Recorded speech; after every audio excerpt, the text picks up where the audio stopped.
नमस्कार मित्रों, તમે બધા મજામાં હશો। આપણે યુનિટ 3ના ક્વેશ્ચન આન્સર 1 અને 2ની વાત કરી, તમે બરોબર તૈયાર કરી લીધા હશે।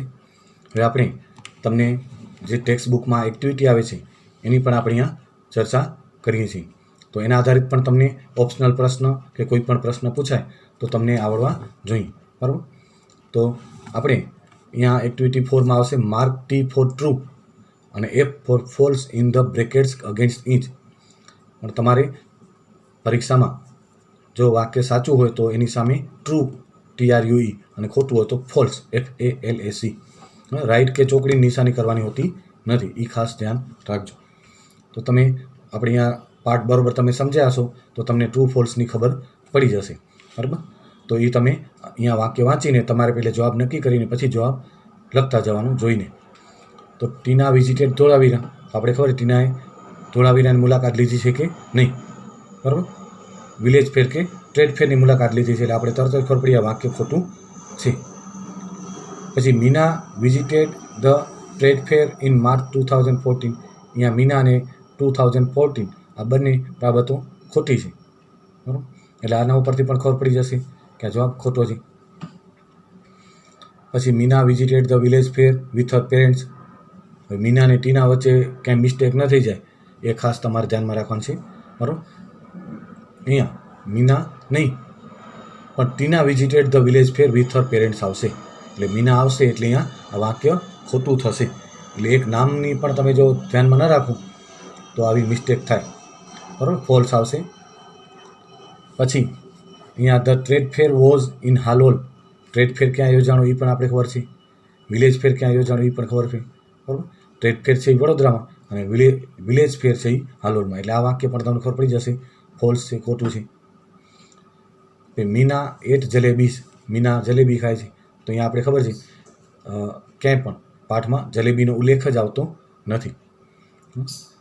ટીનાસ ફ્રેન્ડ આપણે ખબર છે ઓર્ડર્ડ પીઝા, ટીનાના ફ્રેન્ડ્સ છે એ પીઝા ખાય છે અને ટીના ઓર્ડર્ડ ગ્લાસ ઓફ લસ્સી, બરાબર।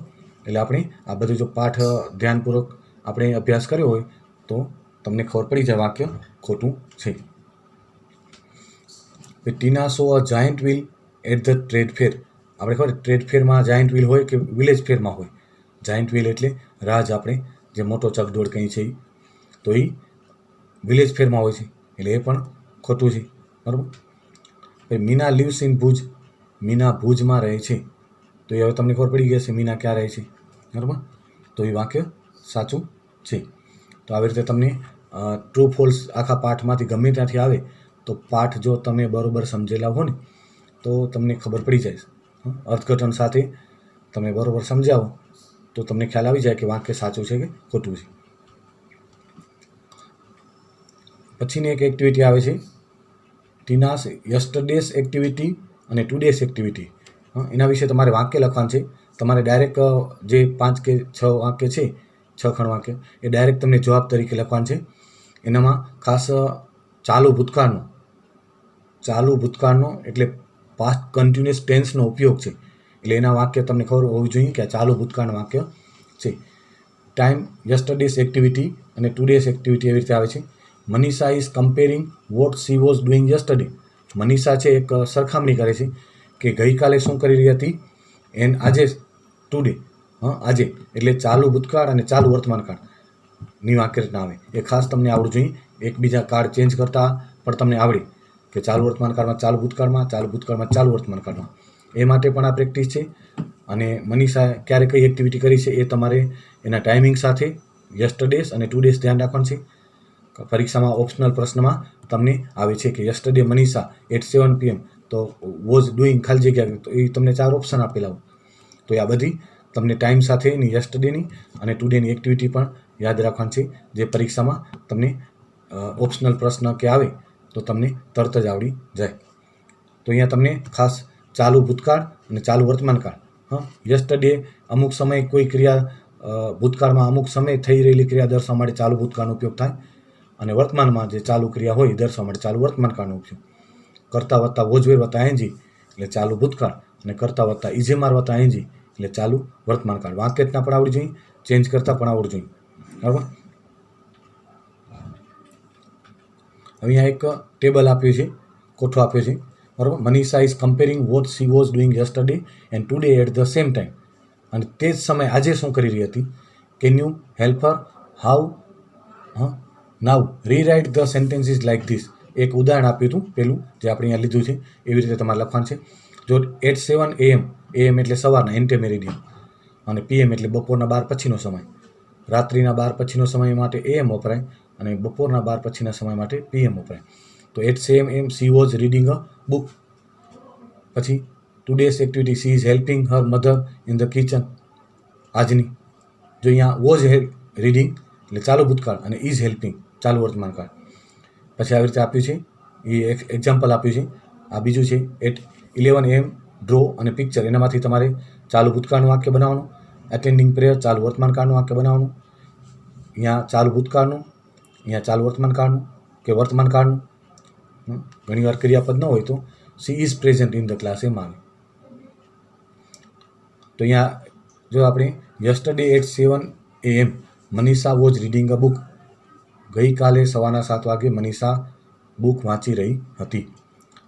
Today at 7 AM she is helping her friends her mother in the kitchen. અને આજે એટલા જ વાગે એના મધરને કિચન એટલે રસોડામાં મદદ કરે છે. બરાબર. તમારે ડાયરેક્ટ આ જવાબના વાક્ય લખીને ખાસ તમને ચાલુ કાળને સમજીને લખવાનું છે અને એની એક્ટિવિટીને થોડી યાદ પણ રાખવાની છે ટાઈમિંગ સાથે. Yesterday at 11 AM Manisha was drawing a picture. ગઈકાલે મનીષા છે ચિત્ર દોરી રહી હતી. વોઝ ડ્રોઈંગ ચાલુ ભૂતકાળ. ટુડે અને આજે એટલા વાગે at 11 AM she is attending a prayer. આજે એ પ્રેયર એટલે પ્રાર્થનામાં છે, હાજર છે.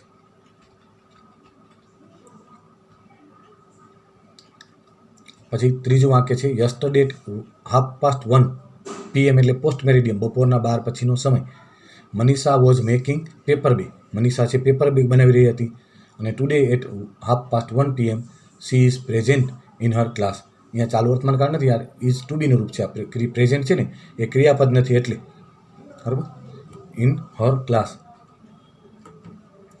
પછી yesterday at 6 PM Manisha was playing kho-kho. ગઈકાલે 6 વાગે મનીષા ખોખો રમી રહી હતી. અને today at 6 PM she is talking to a friend. અને તે એના મિત્ર સાથે વાત કરે છે. અને આને આપણે તમને ટાઈમિંગ સાથે પરીક્ષામાં એક્ટિવિટી આધારિત જે પ્રશ્ન આવે છે એનામાં આ એક એક ટાઈમિંગ સાથે ટુડે અને યસ્ટરડેના ટાઈમિંગ સાથે કે yesterday at 1:30 PM Manisha was ખાલી જગ્યા. તો એનામાં 4 ઓપ્શન આપ્યા છે, મેકિંગ પેપર બેગ ને પ્લેઇંગ ખોખો અને, બરાબર. તો એનામાંથી આપણે ખબર પડી જવી જોઈએ. એટલે એવી રીતે પણ તમારે યાદ રાખવાનું છે, કારણ કે આપણે સૌથી મેક્ઝિમમ માર્ક્સ મેળવવા માટેના પ્રયત્ન અહીંયા કરીએ છીએ. એવી રીતે આપણે છે શિક્ષણ કાર્ય કરાવીએ છીએ કે ગમે ત્યાંથી ટેક્સ્ટ બુકમાંથી ગમે તે રીતે પ્રશ્ન પૂછે તોય આપણે આવડે. બધી જ એક્ટિવિટી એટલા માટે ક્લાસમાં સિસ્ટમેટિક કરાવી છે પ્રશ્ન જવાબ રીતે. ખાલી એવું નથી પાઠ સમજાવી દીધો, પ્રશ્ન જવાબ લખાવી દીધા, પાઠ પૂરો. એટલે તમારે પણ એટલું એવી રીતે કામ કરવાનું છે તો આગળ જતાં બહુ જ કામ આવશે. Yesterday at 6 PM Manisha was playing kho kho.